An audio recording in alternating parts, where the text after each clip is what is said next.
The coffee was still hot when the sky turned dark.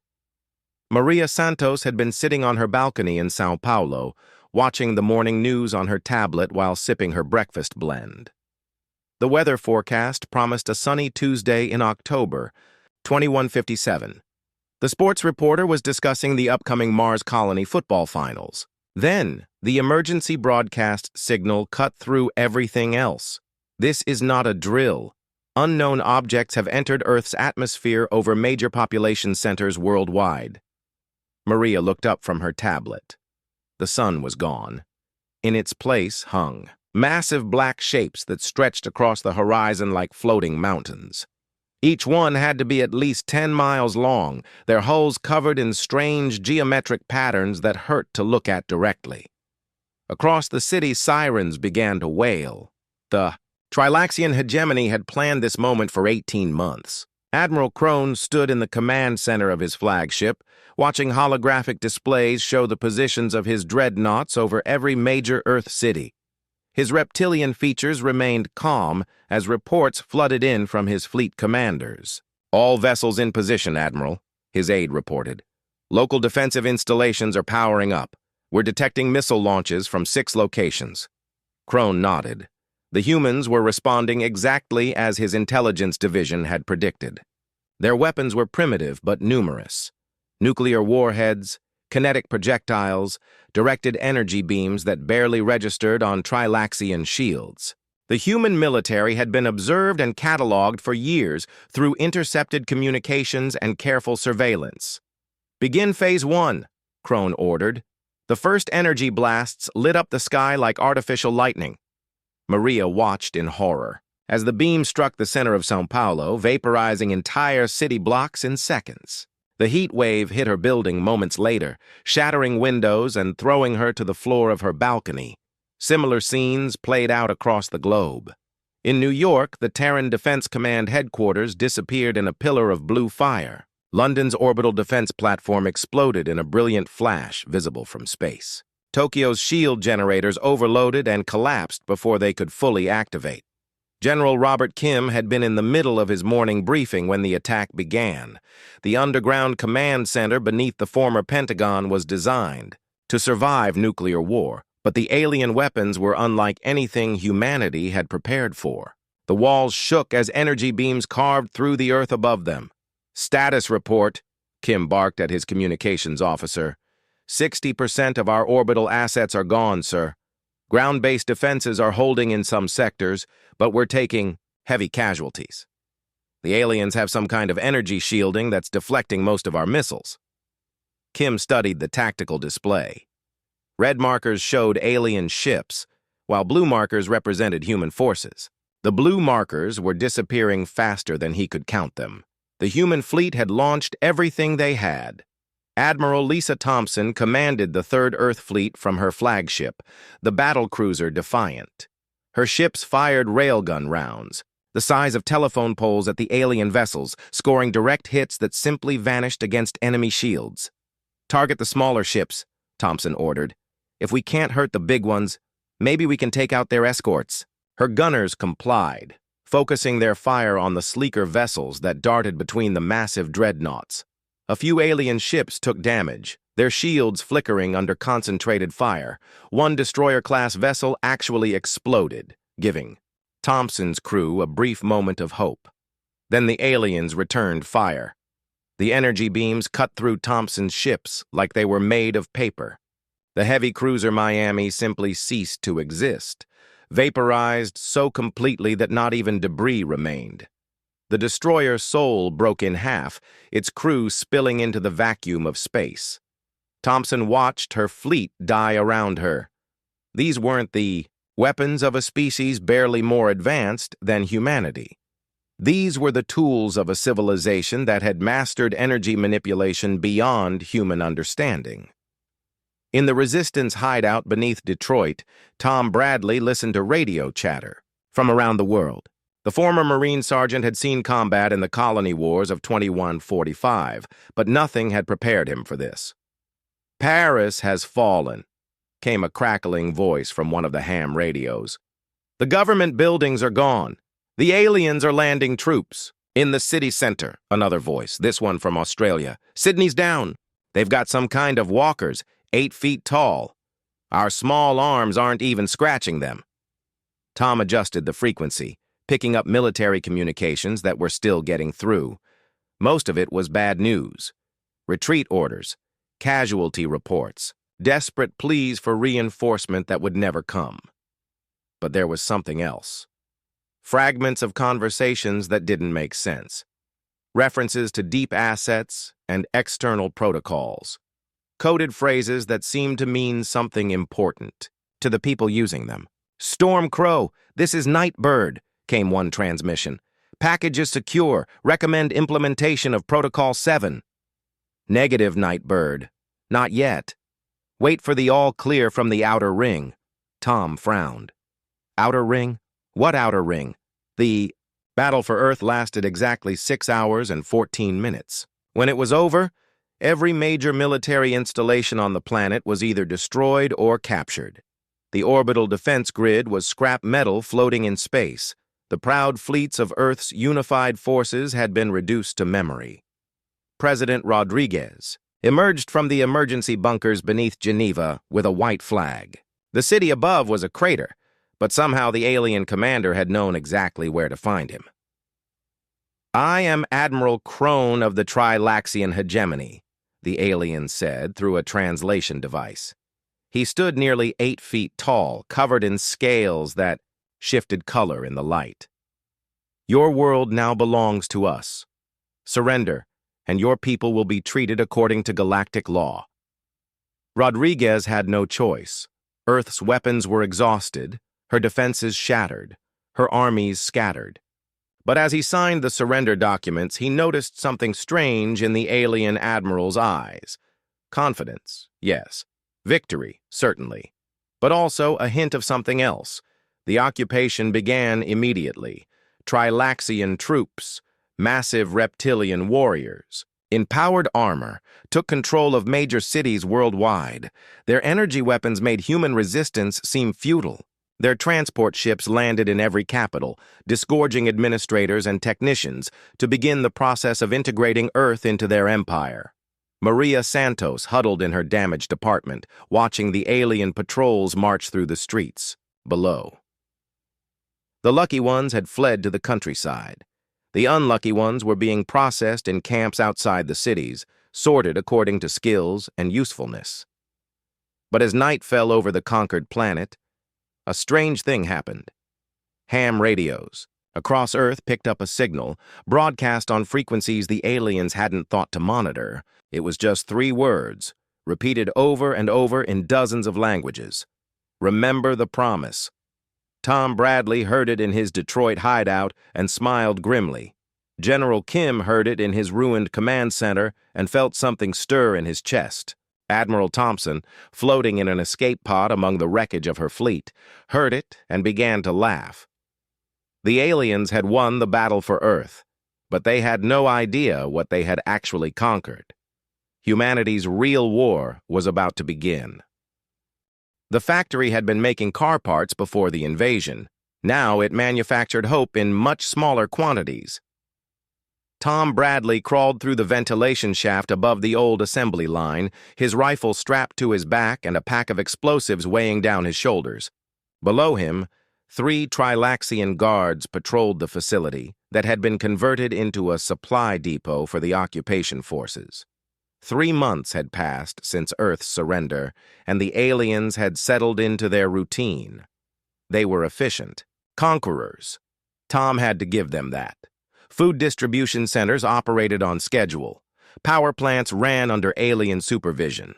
Transportation networks moved supplies where the Trilaxians needed them.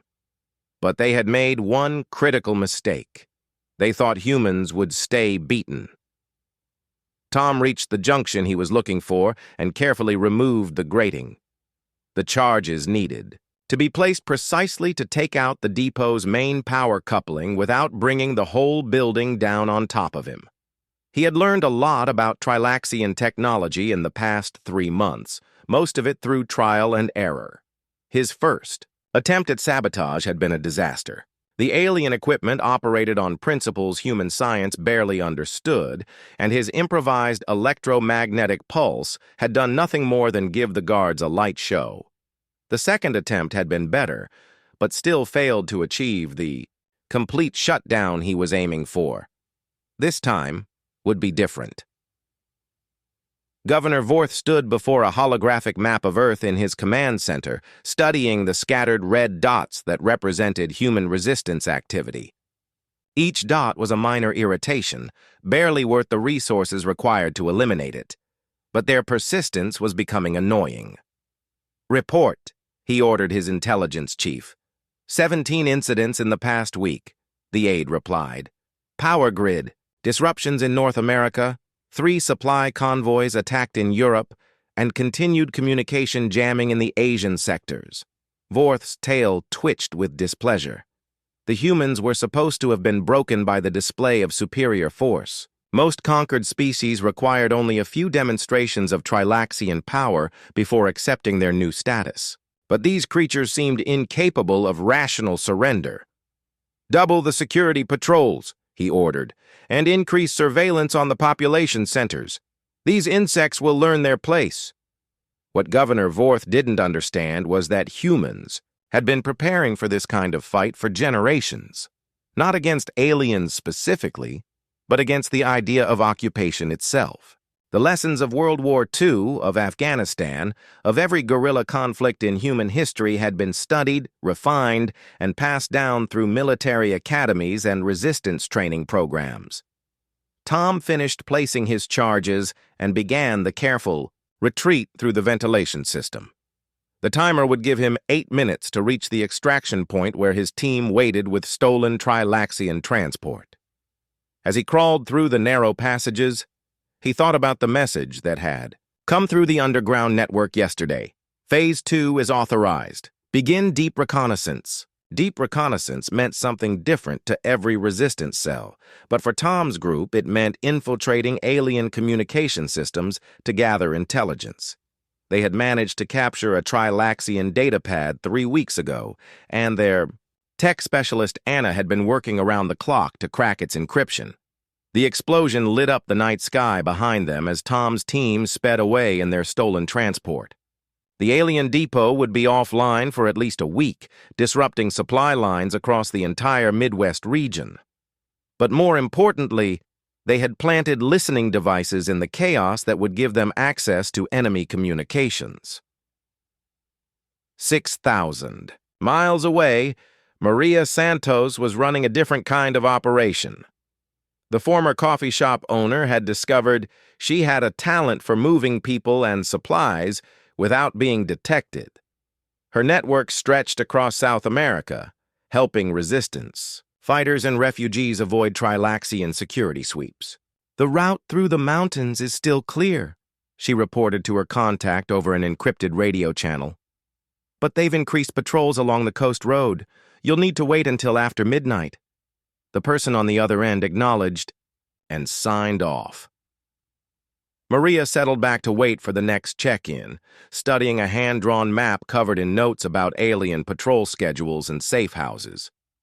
She had started this network to help her neighbors escape the processing camps. But as word spread, she found herself coordinating with resistance cells across the continent.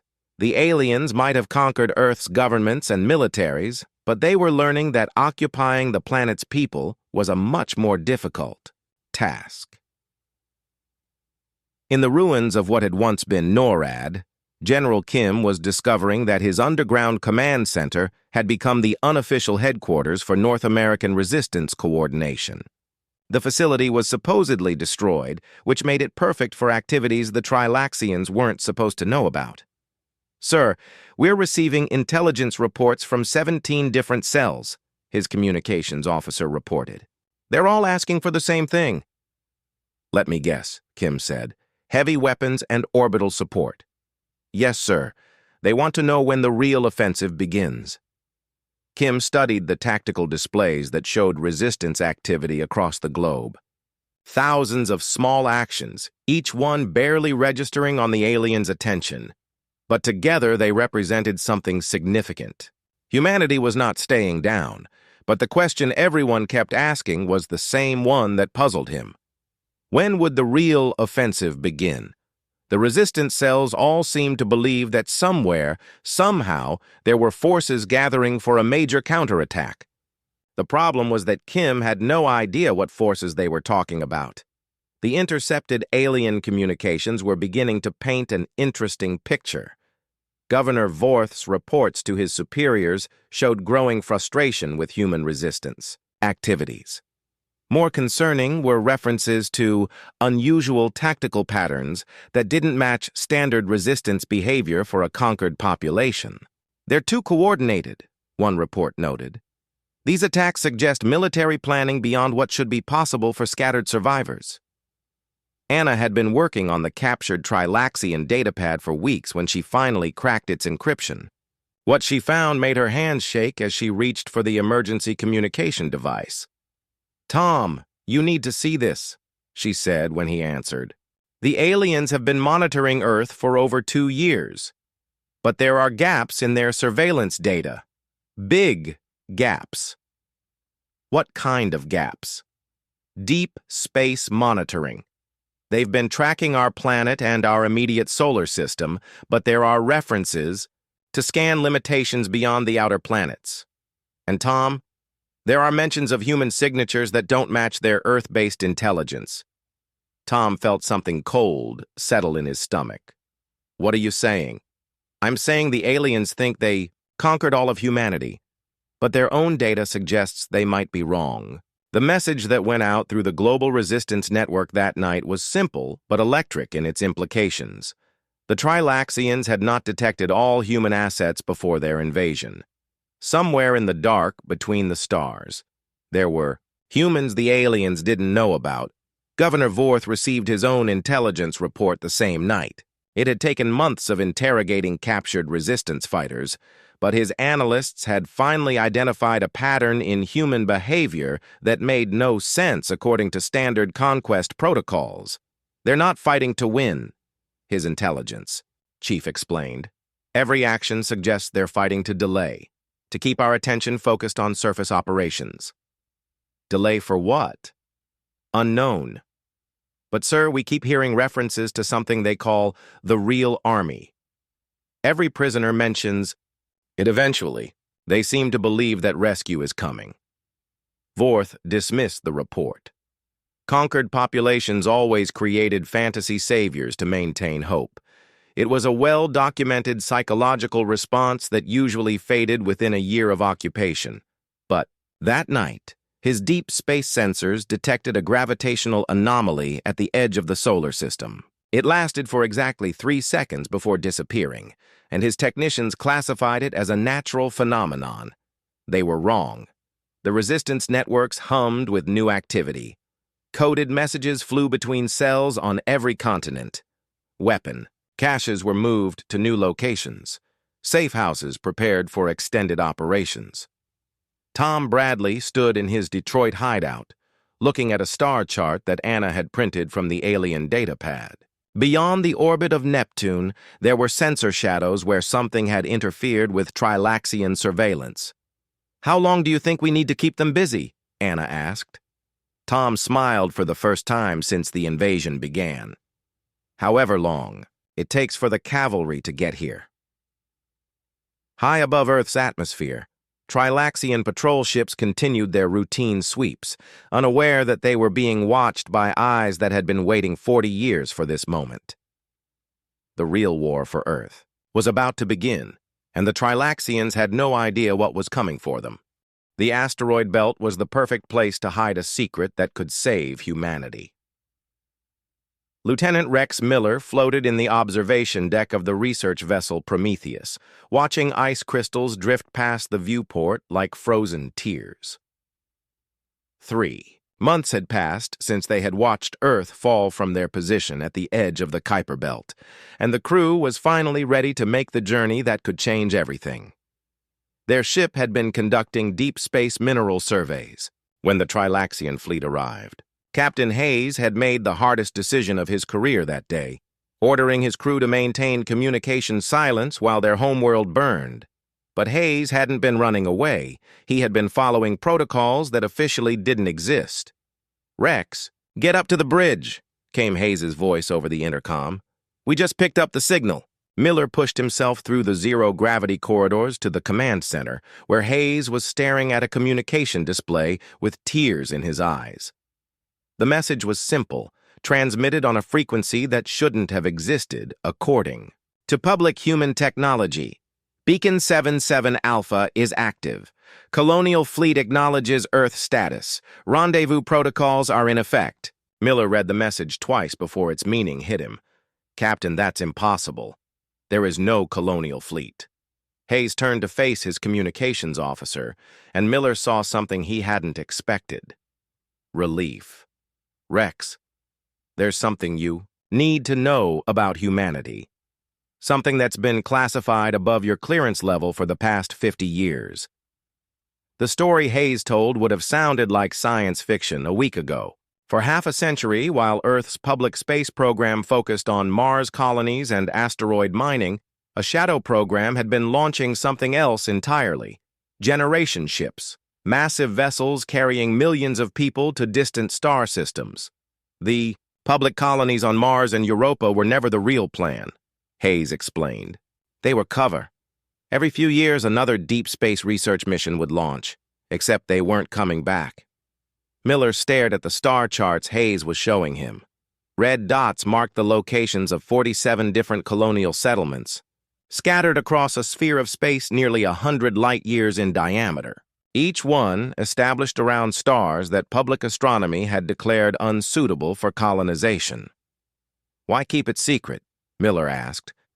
"Because of exactly what just happened to Earth," Hayes replied. "If humanity appeared to be a single-world species, with primitive technology, any alien contact would underestimate us. But if someone realized we had already spread across dozens of star systems with advanced technology, they might see us as a threat worth eliminating completely." The deception had been perfect. Earth's technology appeared to be advancing at a normal pace, with fusion power and basic space travel representing the cutting edge of human achievement. Meanwhile, the colonial settlements were developing weapons and defenses that would have seemed like magic to anyone watching from Earth. Prometheus set course for the nearest colonial beacon, 3 weeks away at maximum burn. As they traveled, Hayes shared more details about humanity's greatest secret. The colonies weren't just settlements. They were fortress worlds, each one defended by fleets that dwarfed anything Earth had ever built. Captain Martinez of the Colonial. Battleship Retribution was waiting when Prometheus arrived at the coordinates. His ship was a monster of dark metal and energy projectors that made Earth's most advanced warships look like toys. But it was Miller's first glimpse of the colony itself that truly showed him how wrong everyone had been about humanity's capabilities. New. Horizon was a world that shouldn't have existed. The planet Kepler 438b was supposed to be a frozen wasteland according to Earth's telescopes. Instead, Miller saw a thriving world with 8 million inhabitants, orbital shipyards, and defensive platforms that bristled with weapons he couldn't identify. "Welcome to the real human space program," Martinez said as they met in his ready room. "I'm sorry it took us so long to contact you, but we had to be sure the Trilaxians weren't monitoring your ship."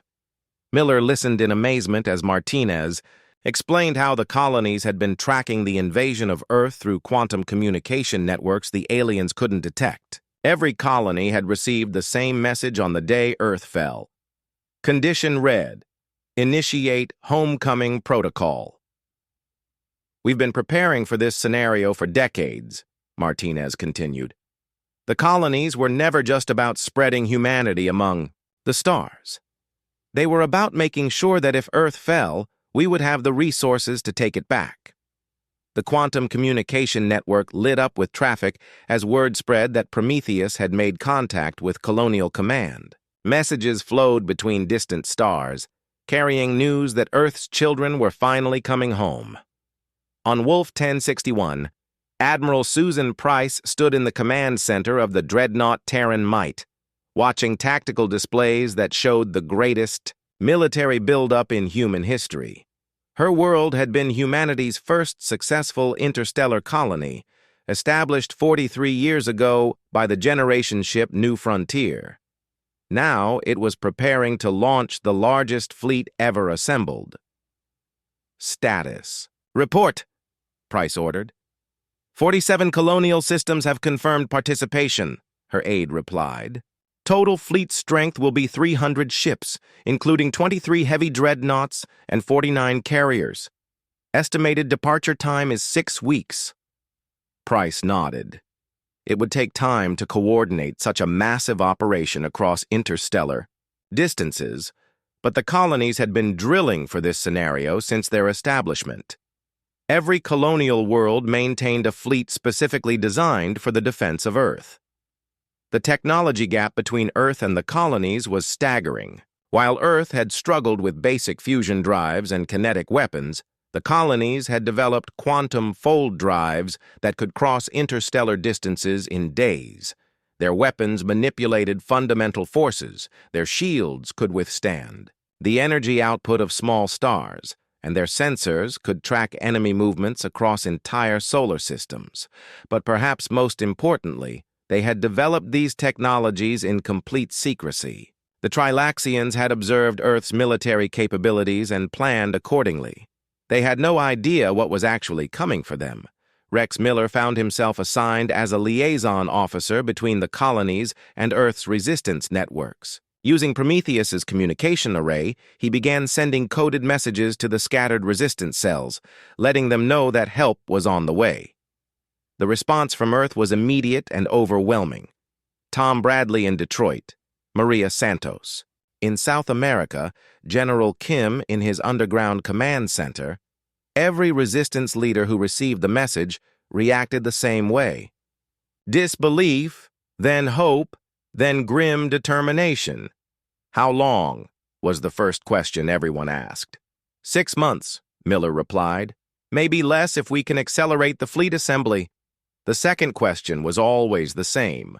What do you need us to do? The answer came from Admiral Price herself, transmitted through the quantum network to every colonial world, and then relayed to Earth through hidden channels. Keep them looking down instead of up. When we arrive, we want their attention focused on your operations, not on deep space scanning. The resistance networks shifted into high gear. Operations that had been small-scale harassment became coordinated campaigns designed to tie down Trilaxian forces across the entire planet. Every supply depot attack, every communication jamming operation, every refugee convoy that disappeared into the underground, all of it was building towards something the aliens couldn't possibly anticipate. Governor. Vorth noticed the change in human resistance patterns within days. The scattered, desperate actions of broken survivors had evolved into something that looked disturbingly like military coordination. They're preparing for something, his intelligence chief reported. The pattern suggests they're trying to draw our forces into surface operations. Preparing for what? Vorth demanded. We destroyed their entire military capacity. We control their orbital space. There's nothing they can be preparing for except their own extinction. But the reports kept coming. Resistance cells were moving weapons and personnel with a precision that suggested outside coordination. Communication intercepts included references to packages and delivery schedules that made no sense for a defeated population. Most disturbing were the captured resistance fighters. Under interrogation, they maintained the same infuriating confidence that had puzzled Trilaxian intelligence. Since the beginning of the occupation, they spoke of the real army as if it were already on its way. On the colonial world of Gliese 667, shipyard workers worked around the clock to prepare humanity's vengeance.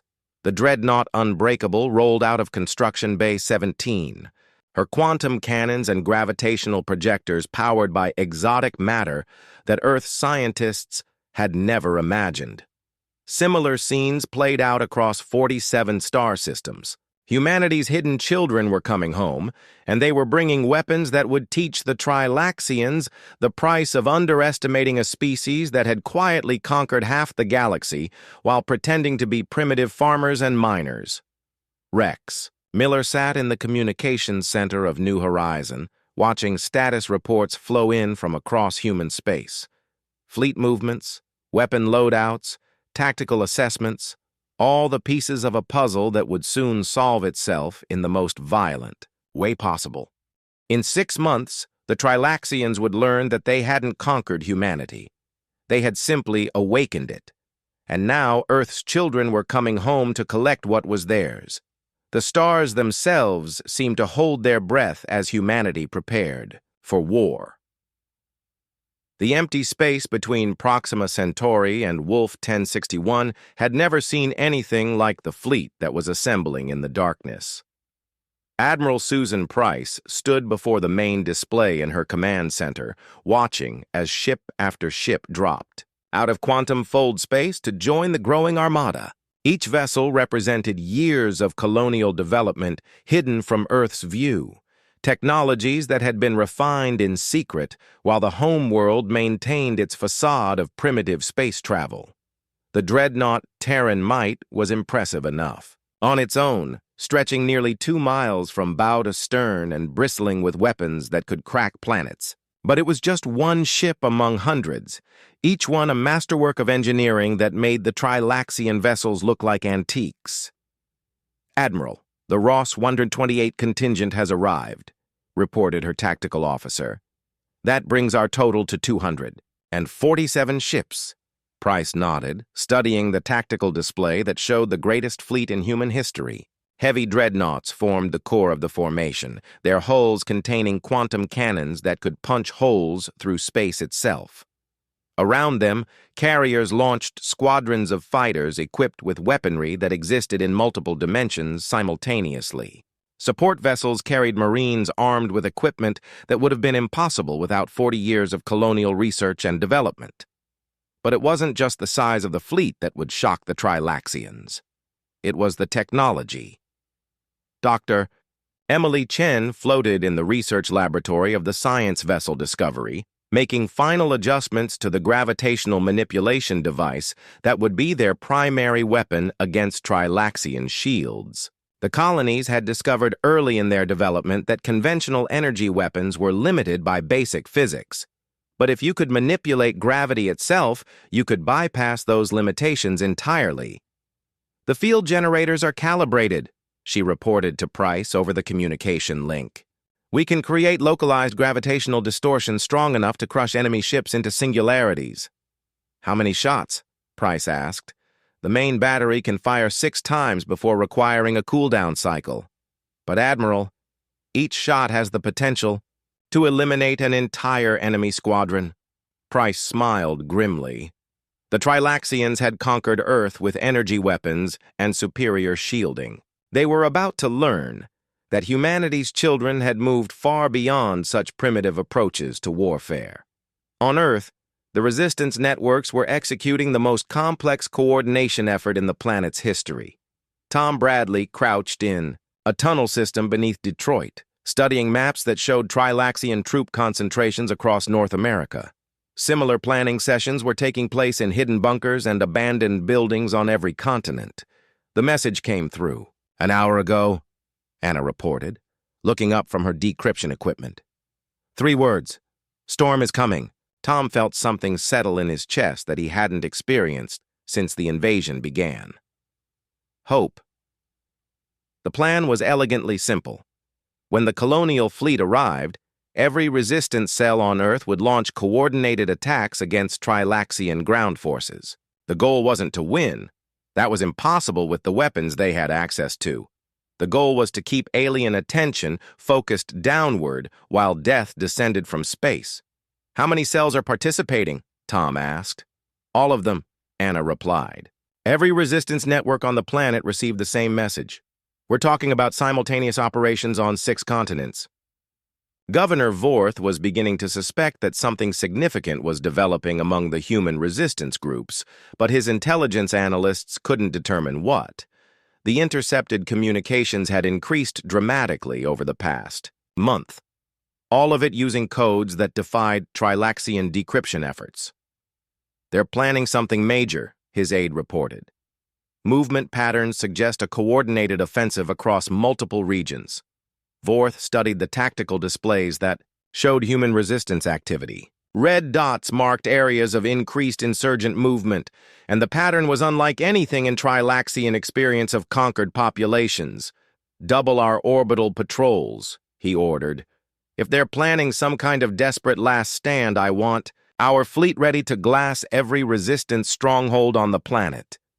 What Vorth didn't realize was that his orbital patrols were looking in exactly the wrong direction. The Trilaxian sensors were focused inward, monitoring the planet they had conquered. They weren't scanning the deep space approaches where humanity's real military was gathering strength. Admiral Price reviewed the final assault plans with her fleet commanders through quantum communication links that connected ships across dozens of light years. Each colonial world had contributed its best vessels and most experienced crews to the operation. Tactical analysis indicates the Trilaxian fleet maintains a standard defensive formation around Earth, reported Admiral Martinez from the Retribution. "They're not expecting external threat assessment." "Good," Price replied. "What's their total strength?" 43 capital ships, including 6 heavy dreadnoughts, approximately 200 smaller vessels. Their technology is advanced, but follows predictable energy-based principles. Price compared those numbers to her own fleet. 300 ships, many of them equipped with weapons the Trilaxians couldn't even detect, let alone defend against. The colonial fleet didn't just outnumber the invaders, they outclassed them by generations of technological development. "Initiate. Final approach," she ordered. "All ships, prepare for quantum fold to Sol system. We're going home." The resistance cells received their final instructions through channels the Trilaxians had never detected. Maria Santos read the message 3 times to make sure she understood correctly. "Begin diversionary operations at 0600 Earth Standard Time. Maintain maximum visibility. Draw all available enemy forces into surface engagement." She looked around at the faces of her network coordinators. These people had been fighting an impossible war for months, knowing that their efforts were little more than symbolic gestures against an overwhelming enemy. Now they were being asked to risk everything on the promise that help was coming. "Do we trust them?" asked Rico, her second in command. Maria thought about the message that had reached them through impossible channels, carrying knowledge of technology and resources that shouldn't have existed. Either humanity's children were returning to reclaim their birth world, or this was the most elaborate deception in history. "We trust them," she said. "Begin the final preparations." Rex Miller sat in the communications center of the Prometheus, now attached to Admiral Price's fleet as they prepared for the assault on Earth. His job was to coordinate with the resistance networks during the battle, ensuring that human forces on the ground could support the orbital offensive. The quantum communication array showed him real-time status reports from resistance cells across Earth. Weapons were being distributed from hidden caches. Safe houses were being evacuated or converted into command centers. Medical stations were being prepared for casualties. But most importantly, the resistance fighters were moving into positions where their activities would be impossible for the Trilaxians to ignore. "Admiral, we're receiving confirmation from all ground units," Miller reported to Price. "They're ready to begin diversionary operations on your command." Price studied the tactical display that showed her fleet's approach to the Sol system. In 12 hours, they would drop out of quantum fold space at the edge of Earth's solar system. The Trilaxians would have perhaps minutes to react before the most devastating surprise attack in galactic history began.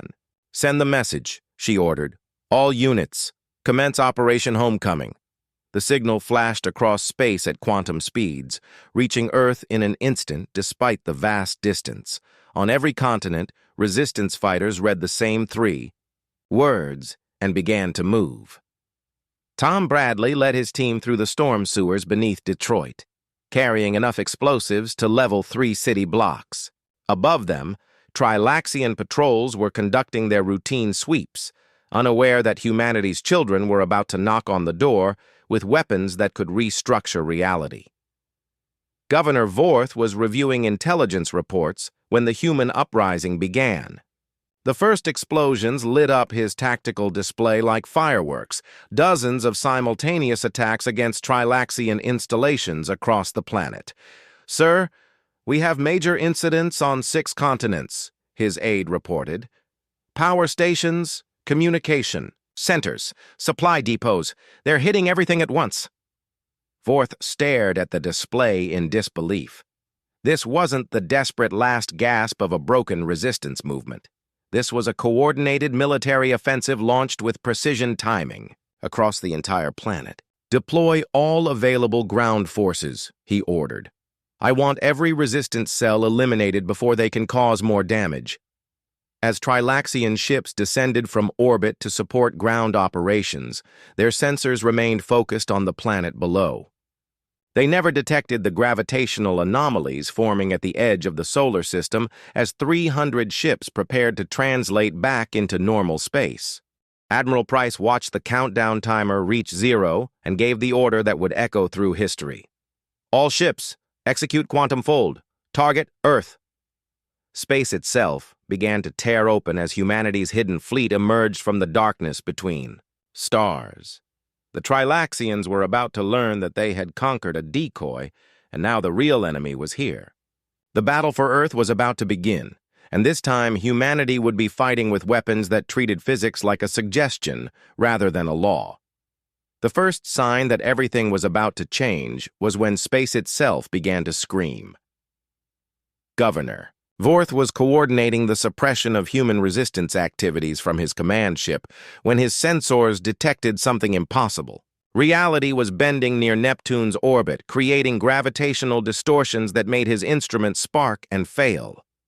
"What is that?" he demanded, staring at readings that violated every law of physics his species understood. His tactical officer's voice shook as he replied. "Unknown, sir. The distortions are expanding. Whatever's causing them is massive." Then space tore open like fabric, and the nightmare began. The first wave of the colonial fleet materialized in perfect formation. 50 dreadnoughts dropping out of quantum fold drives that the Trilaxians didn't even know were possible. Each ship was a monument to 40 years of hidden human advancement, their hulls bristling with weapons that manipulated the fundamental forces of the universe. Admiral Susan Price stood on the bridge of the Terran Might, watching her fleet emerge from the space between dimensions. Around her, displays showed the positions of Trilaxian vessels scattered throughout the solar system, all of them focused on the planet below, where resistance fighters were drawing their attention. "All ships, this is Admiral Price," she broadcast across the fleet. "Welcome home. Target acquisition is authorized. Show them what happens when you underestimate humanity." The opening salvo rewrote the rules of space combat.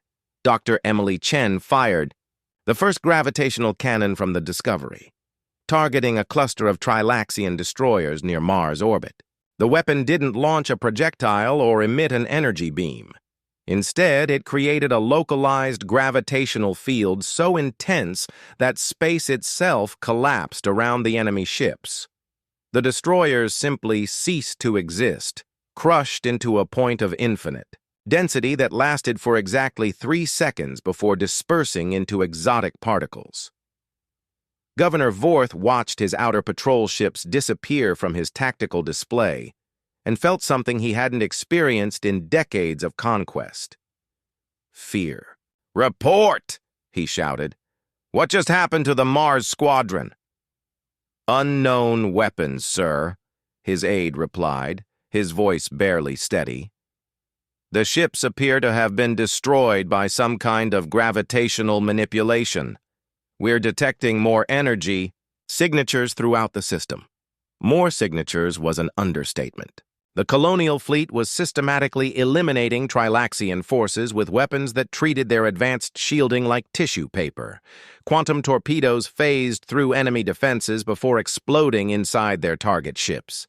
Dimensional cannons, fired projectiles that existed in multiple realities simultaneously, making them impossible to intercept.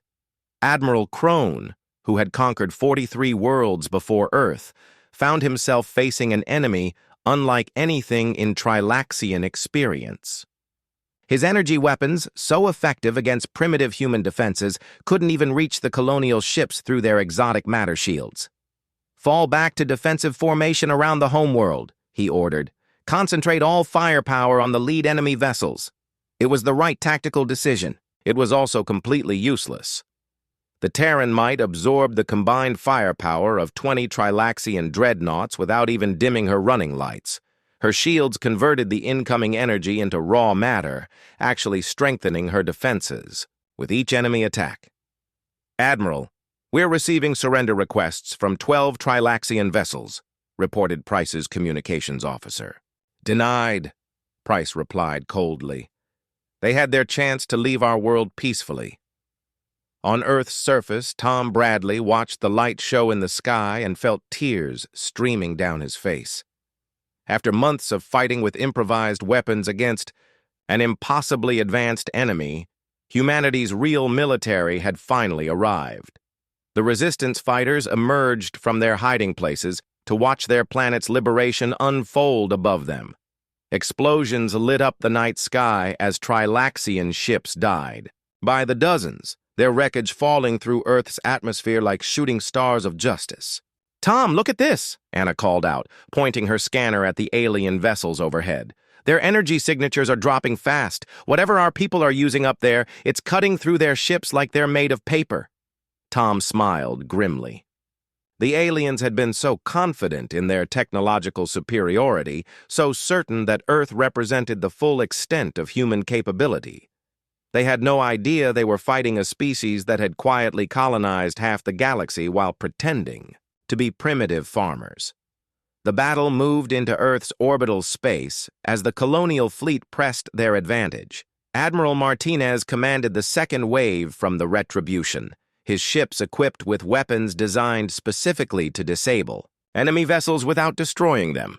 The plan was to capture as many Trilaxian ships as possible for intelligence purposes, but some enemies deserved no mercy. Governor Vorth's command ship became the focus of concentrated fire from 6 different dreadnoughts. Gravitational cannons, quantum torpedoes, and dimensional projectors struck his vessel simultaneously, overwhelming even Trilaxian defensive technology. "Sir, we're losing structural integrity," his tactical officer reported. "Recommend immediate evacuation." Vorth stared at the tactical display showing his fleet being systematically annihilated by weapons he couldn't understand. In less than an hour, humanity had gone from a conquered species to the dominant force in the solar system. "How is this possible?" he whispered. The answer came from Admiral Price herself, her voice broadcast across all Trilaxian communication frequencies. "You conquered Earth because we let you. You thought you were fighting all of humanity. You were wrong." The final phase of the battle lasted exactly 18 minutes. When it was over, the Trilaxian Third Fleet existed only as debris floating in Earth's orbit and scattered wreckage across the solar system. Admiral Price opened a communication channel to Earth's surface, her words carrying across every frequency that could reach the planet below. "Earth Command, this is Colonial Fleet Admiral Susan Price. Planet secure. Welcome back to the galaxy." In the ruins of Detroit, Tom Bradley stood among his fellow resistance fighters and looked up at the stars. Somewhere among those points of light were the worlds that humanity's children had built in secret, developing the technology and weapons that had just liberated their birth world. "I guess we really did have a real army after all," Anna said, her voice filled with wonder. Tom nodded, thinking about the 47 colonial worlds that had sent their best ships and crews to reclaim Earth. The Trilaxians had conquered a planet, but they had awakened an empire. Rex Miller worked frantically in the communication center of the Prometheus, coordinating between the victorious fleet and the resistance networks on Earth's surface. Colonial dropships were already descending through the atmosphere, carrying supplies and medical aid to the survivors of the occupation. "Rex, patch me through to all resistance commanders," Admiral Price ordered. "I want to thank them personally." Miller complied, establishing communication links to resistance cells across the planet. Price's voice reached fighters in every major city, every hidden bunker, every refugee camp. "This is Admiral Price of the Colonial Fleet. You held the line when everything seemed hopeless. You kept fighting when the enemy thought you were broken. You proved that humanity cannot be conquered as long as a single human heart still beats with the desire for freedom." Maria Santos listened to the Admiral's words from her command post in South America, surrounded by resistance fighters who had never stopped believing that rescue would come. Around her, people were crying, laughing, embracing each other as the reality of liberation sank in. The occupation was over. Earth was free. But more than that, humanity had revealed itself to the galaxy as something far more dangerous than anyone had imagined. General Kim emerged from his underground command center for the first time in months, looking up at a sky filled with human ships.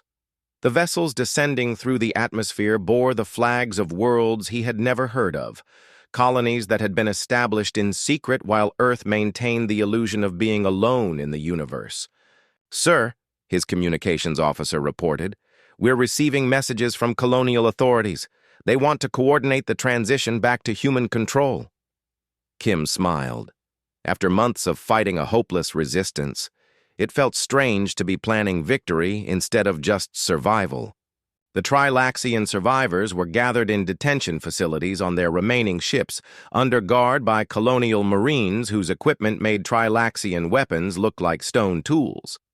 Admiral Crone found himself in the unusual position of being a prisoner of war on a world he had conquered just months earlier.